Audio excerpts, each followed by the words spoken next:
வணக்கம். நான் PKK in live designs with PKK. இனி ஒரு அழகான செய்தியோடு உங்களை சந்திப்பதில் மற்றற்ற மகிழ்ச்சி அடைகிறேன். இந்த பிரபஞ்சம், அதன் அன்பு எதனாலும் அசைக்க முடியாதது.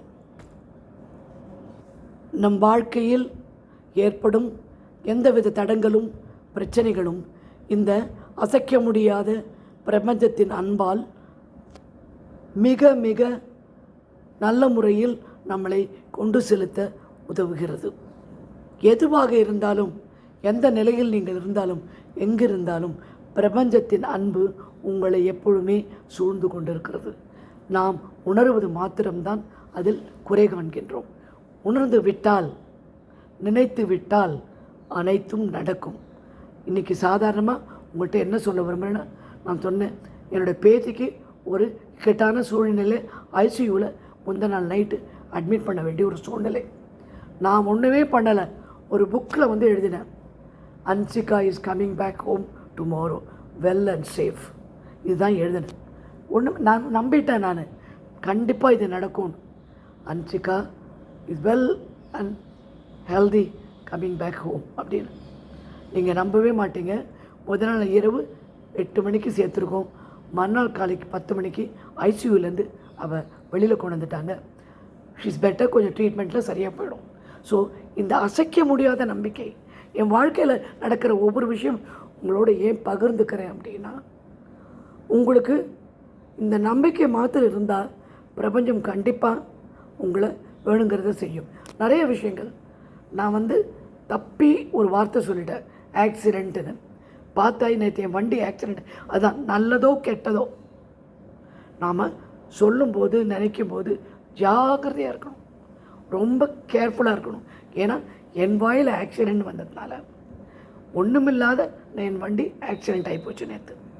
ஸோ கெடுதலே நினைக்காதீங்க, கெடுதலே யோசனை பண்ணாதீங்க, இப்படி ஆகிடுமோன்னு கூட தயவு செய்து நினைக்காதீங்க.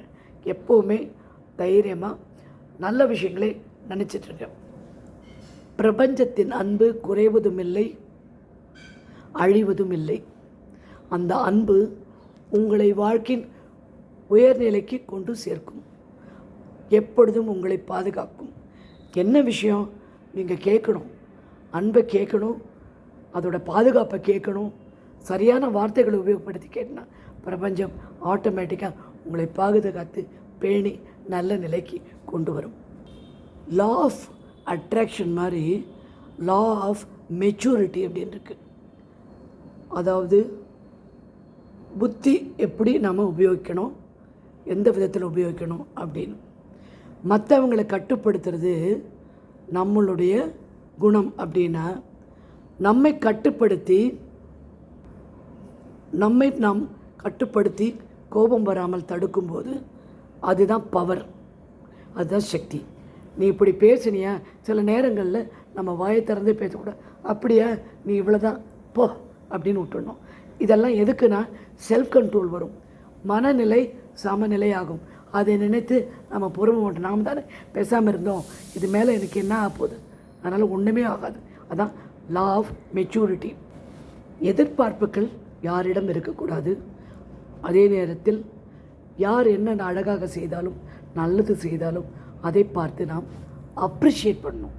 நல்லா இருக்குது, ரொம்ப நல்லா இருக்கு, மனதார அப்ரிஷியேட் பண்ணணும்.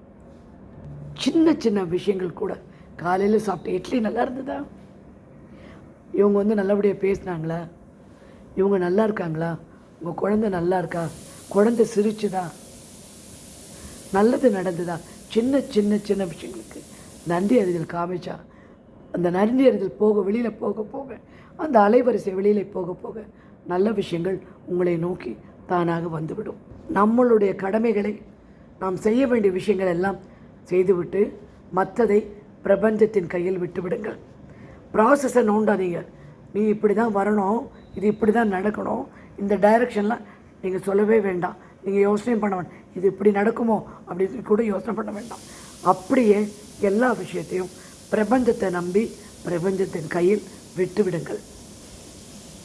மனத்தை கட்டுப்படுத்த ஒவ்வொருத்தர் சொல்கிறதுக்கும் அதோட எஃபெக்ட் எப்படின்னா, நம்மளை இன்சல்ட் பண்ணாங்க, நம்மளை தொந்தரவு பண்ணாங்க, அதோட எஃபெக்ட் எப்படின்னா நம்ம ரியாக்ஷன் தான் அதோட எஃபெக்ட். நம்ம ரியாக்ஷனே காமிக்காமல் அந்த மாதிரி ஒரு சம்பவம் நடந்ததாகவே நினைக்காம அப்படியே விட்டுட்டிங்கன்னா you will become more powerful, more peace of mind.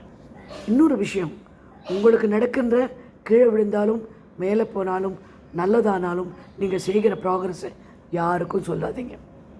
நிறைய பேருக்கு நீங்கள் இருந்தாலும் ஒன்று தான், இல்லாட்டியாலும் ஒன்று தான்.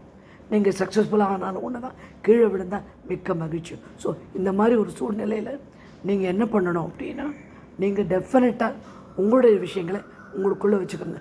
நல்லது எதாவது நடந்தால் அதை மாத்திரம் தெரிவிக்க வைக்க வேண்டியவங்களுக்கு மாத்திரம் தெரிவித்தா போதும். எல்லாருக்கும் சொல்லணும் அவசியமே. நான் உங்களுக்கு முன்னாடியே சொல்லியிருக்கேன், நம்ம சுற்றி இருக்கிறவங்க அவங்க ஆக்ஷன் ரியாக்ஷன் ரொம்ப முக்கியம். அதனால் நீங்கள் என்ன பண்ணணுன்னா, நல்ல நண்பர்களை, நல்ல மக்களை, உறவினர்களை தேர்ந்தெடுத்து பழகுங்கள். தேர்ந்து தான் எடுக்கணும். Choice, you must make a choice. உங்களுக்கு ஒரு 3 எடுத்து மந்திரம் சொல்லித் தருகிறேன். அது இரவு படுக்க முன்பு சொல்லவும். இந்த வாழ்க்கை அதி அற்புதம். இந்த வாழ்க்கை 4 எழுத்து நினைக்கிறேன். இந்த வாழ்க்கை அதி அற்புதம். இந்த வாழ்க்கை அதி அற்புதம். ஒரு 11 தடவை சொல்லிவிட்டு நீங்கள் இரவு படுக்க செல்லுங்கள். அப்போது நன்மை வந்து கொண்டே இருக்கும். எப்போவுமே படுக்கிற நேரத்தில் நிறைய நல்ல விஷயங்கள் சொல்லிட்டு படுத்தா அதோட எஃபெக்ட் நம்ம மண்டையில், நம்ம வைப்ரேஷனில் அது முன்னே போகும். அது உங்களுக்கு நன்மையை பயக்கும். இனி ஒரு நல்ல செய்தியோடு உங்களை மீண்டும் சந்திக்கிறேன்.